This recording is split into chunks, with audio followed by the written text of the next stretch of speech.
आज़ादी के अमृत महोत्सव के निमित्त रचनात्मक, सकारात्मक,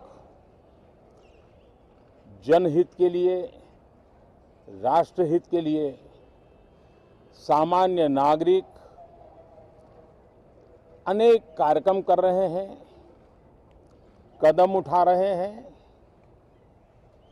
और आज़ादी के दीवानों ने जो सपने देखे थे, उन सपनों को पूरा करने के लिए सामान्य नागरिक भी इस देश का अपना कोई न कोई दायित्व निभाने का प्रयास कर रहा है।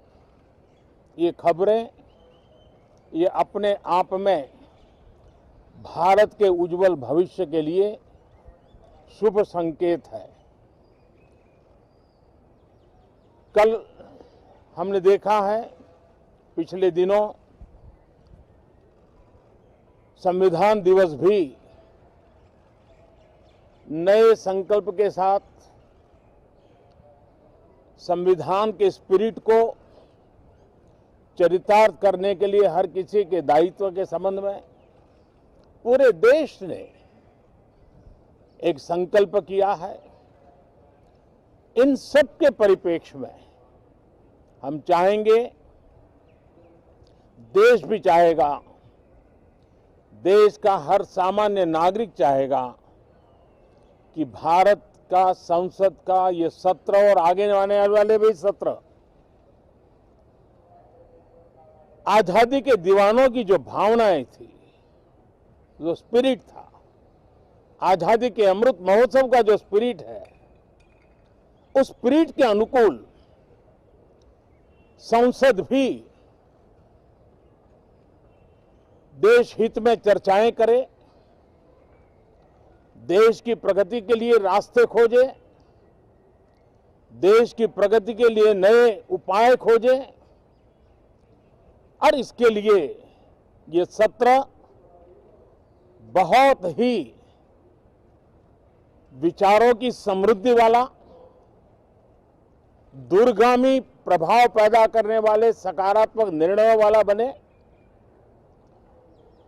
मैं आशा करता हूं कि भविष्य में संसद को कैसा चलाया, कितना अच्छा कंट्रीब्यूशन किया, उस तराजू पे तोला जाए, न कि किसने कितना जोर लगा करके संसद के सत्र को रोक दिया। ये मानदंड नहीं हो सकता है। मानदंड ये होगा कि संसद में कितने घंटे काम हुआ, कितना सकारात्मक काम हुआ। हम चाहते हैं सरकार हर विषय पर चर्चा करने के लिए तैयार है, खुली चर्चा करने के लिए तैयार है। सरकार हर सवाल का जवाब देने के लिए तैयार है और आजादी के अमृत महोत्सव में हम ये भी चाहेंगे कि संसद में सवाल भी हो, संसद में शांति भी हो। हम चाहते हैं संसद में सरकार के खिलाफ, सरकार की नीतियों के खिलाफ जितनी आवाज प्रखर होनी चाहिए हो, लेकिन संसद की गरिमा, स्पीकर की गरिमा, चेयर की गरिमा, इन सब के विषय में हम वो आचरण करें जो आने वाले दिनों में देश की युवा पीढ़ी को काम आए। पिछले सत्र के बाद कोरोना की विकट परिस्थिति में भी देश ने 100 करोड़ से अधिक डोजेज कोरोना वैक्सीन और अब हम 150 करोड़ की तरफ तेजी से आगे बढ़ रहे हैं। नए वेरिएंट की खबरें भी हमें और सतर्क करती हैं और सजग करती हैं। मैं संसद के सभी साथियों को भी सतर्क रहने के लिए प्रार्थना करता हूं। आप सभी साथियों को भी सतर्क रहने के लिए प्रार्थना करता हूं, क्योंकि आप सबका उत्तम स्वास्थ्य, देशवासियों का उत्तम स्वास्थ्य ऐसी संकट की घड़ी में हमारी प्राथमिकता है। देश के 80 करोड़ से अधिक नागरिकों को इस कोरोना काल के संकट के में और अधिक तकलीफ न हो, इसलिए प्रधानमंत्री गरीब कल्याण योजना से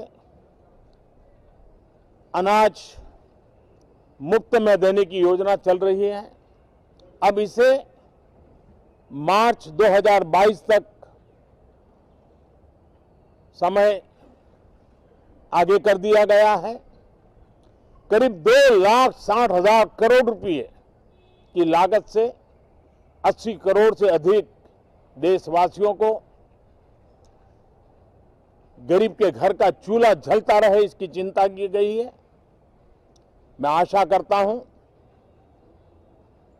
कि इस सत्र में देश हित के निर्णय हम तेजी से करें, मिलजुल करके करें, सामान्य मानवीय की आशा अपेक्षाओं को पूर्ण करने वाले करें, ऐसी मेरी अपेक्षा है। बहुत बहुत धन्यवाद।